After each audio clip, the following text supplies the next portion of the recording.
So கருப்பு படத்துக்கு அப்புறம் ஒரு பெரிய எக்ஸ்பெக்டேஷன்ஸோட சூர்யா சாரோட ஆக்டிங்கில் ரிலீஸ் ஆகிருந்த படம் தான் விஸ்வநாதன் சன்ஸ். ஸோ இந்த படத்தோட அஃபிஷியல் டீசர் பார்த்தீங்கன்னா இப்போ ரிலீஸ் ஆயிருக்கு. ஸோ டீசர் பார்க்க பார்த்தீங்கன்னா நான் எதிர்பார்த்ததோடே பார்த்தீங்கன்னா நல்லாவே இருக்குங்க.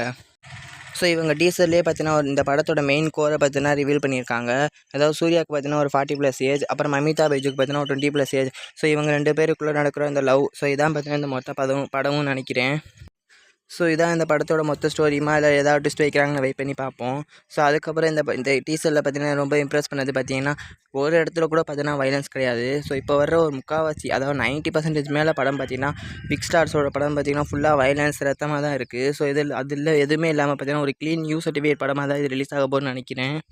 ஸோ இது எப்படியோ அந்த டீசர் பார்க்கும்போதே தெரிஞ்சிருச்சு நம்ம சூர்யா சாரோட பிக்கெஸ்ட் கம்பேக் உறுதி. ஸோ நீங்கள் சொல்லுங்கள், சூர்யா சாருக்கு இப்போ லாஸ்ட்டாக பார்த்தீங்கன்னா கருப்பன் விஸ்வநாதன் சன்ஸ் 2 படத்தோட டீசர் ரிலீஸ் ஆயிருக்கு. ஸோ இந்த 2 டீசரில் உங்களோட ஃபேவரட் டீசர் எதுன்னு கமெண்ட்டாக சொல்லுங்கள். அண்ட் ஃபைனலி நான் சொன்ன இன்ஃபர்மேஷன் உங்களுக்கு ஓகேவாக இருந்துச்சுன்னா மட்டும் சப்ஸ்கிரைப் பண்ணி ஷேர் பண்ணுங்கள்.